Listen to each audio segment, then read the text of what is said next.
ان شاء الله چې تر څو ساره کیوي کنه دشمن برانه د اوبو نسکی د دنیا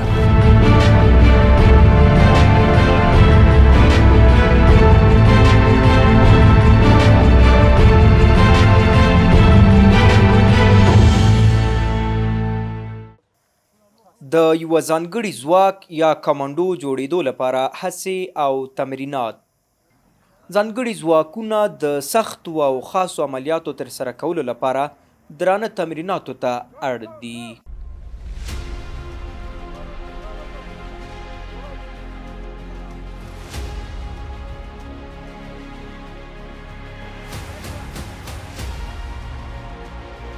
هره ورځ له دې فزیکي حرکاتو نیولی ان د غرونو پر سرونو ګرځېدل د دې ځواکونو له تمریناتو څخه شمیرل کیږي.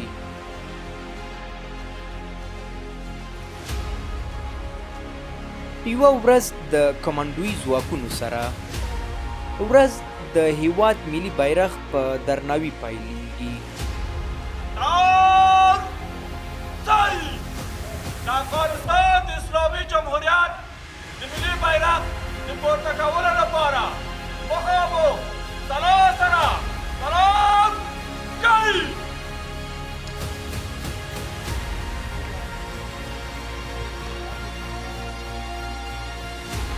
مهندس صاحب ډېره زیاته مننه چې موږ ته مو وخت راکړ.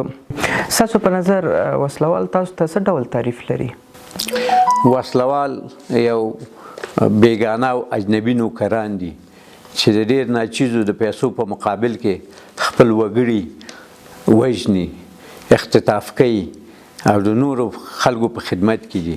د دې نه د خپل ولس نه د دغسې اشخاصو مفرورینو په دفاع کې موږ خپل ځان ته یو جهاد ګڼو او الله تعالی دې د دې جهاد فضیلتونه زموږ منصوبین ته په نصیب کړي. په داسې حال کې چې په دوحه کې د سولې خبرې روانې دي او په هیواد کې جګړه، څه فکر کوئ د جګړې ګټونکی به افغان ځواکونه وي که وسلوال؟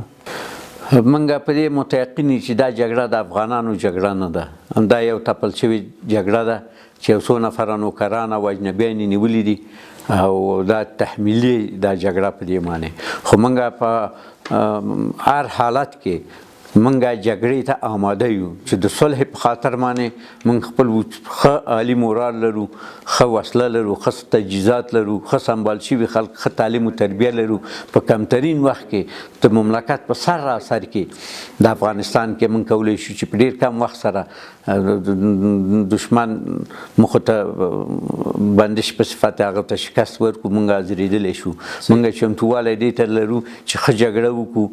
دغه ځواکونه تل د هیواد دفاع په خاطر چمتو او ګوته په ماشه ناست وي.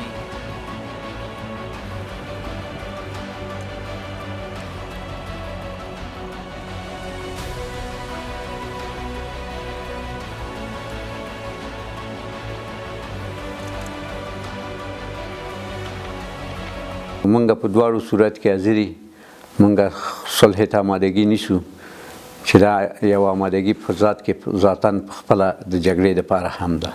کمانډوي ځواکونه همدا مهال چې د جګړې په لوکي کې دي د خپل مظلوم ملت نه، د بېوزلو خلکو نه تاسې وینئ چې یو ماشوم، یو سوالګر، یو خیراتګر، ښځه، ماشومان، سپینګیري وژني په ډېر مېړانه سره، په ډېر لوړ مورال سره چې دا دې ورته الله په جهاد کې حساب کړي.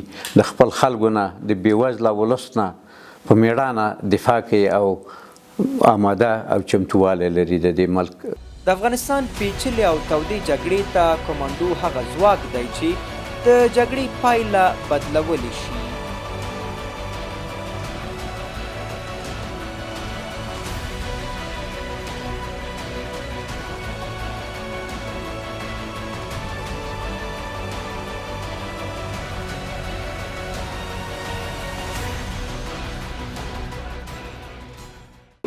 کله چې له یو عملیات بریالي راګرځئ څه احساس کوئ؟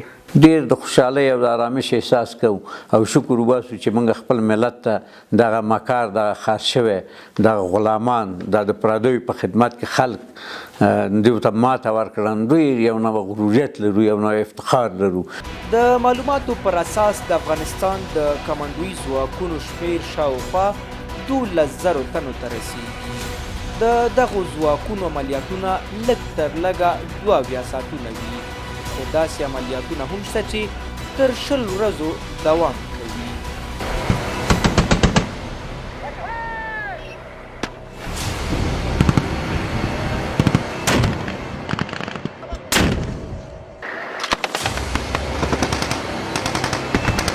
تر ټولو سخترین عملیات چیرته او کله مو ترسره کړي قومندان صاحب؟ اوس په ارغستان کې په ډېر سختو شرایطو کې چې نفوس دشمن غوښتل چې دغه ولسوالي ونیسي حتی ولایت سقوط کړي، خو په ډېره مېړانه سره زموږ وسلوال پوځ لاړو، زموږ کمانډویان لاړل، تقریبا په حدود 180 کسانو کې ورته تلفات ورکو او ډېر په مېړانه سره په کمترین فوج باندې په ډېر لږو خلکو سره خو په عالي مورال سره موږ دې ماته ورکړه. دوی یوازې د سولې او امنیت راوستو لپاره جنګیږي، هغه څه چې د ټولو افغانانو غوښتنه ده.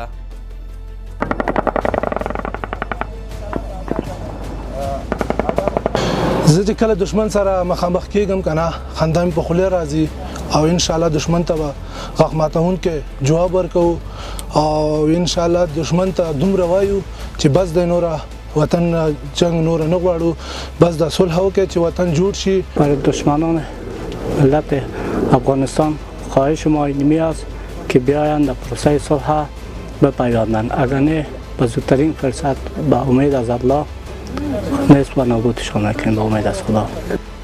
د کب نهمه هغه ورځ چې د افغان سرتیرو په نوم ده، خو بیا هم په دغه ورځ افغان سرتیري د خپل هیواد دفاع په خاطر د جګړې په ډګرونو کې دي. د یو بل سهار پیل کمانډوي ځانګړي ځواکونه د عملیاتو لپاره چمتووالی نیسي.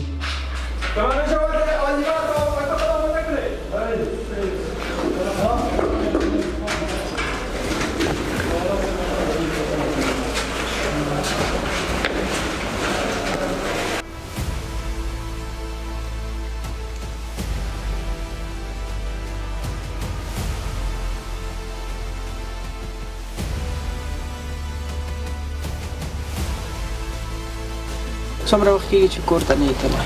6 میاشتې کېږي. او څوک د ډېر په زړه کې ګرځي؟ حسن مور او پلار خو مې د خدای وبخښي مړ دی.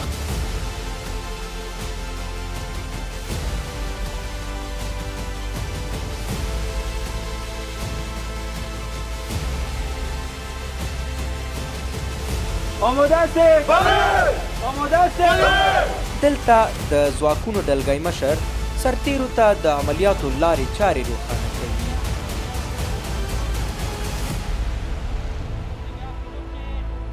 دا کمانډویان د عملیاتو په لوري روان شول.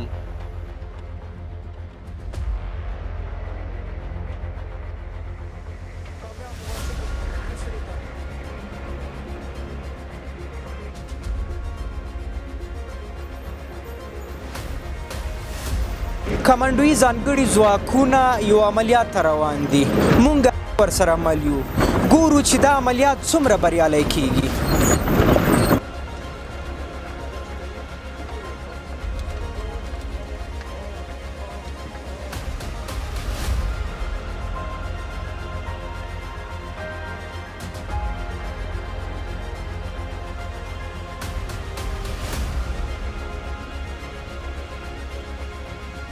زما یو ګران دوست و چې هغه په سنګر کې شهید شو، هغه سره ما ډېر مینه لرله، خو بس ورور مې و رانه لاړو، بس بده خاطره مې د دنیا کې د عسکرۍ کې همغه ده.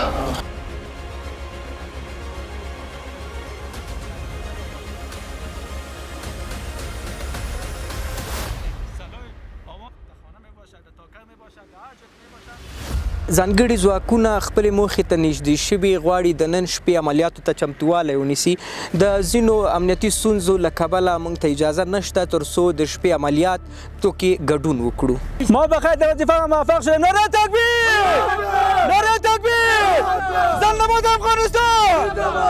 زنده باد افغانستان!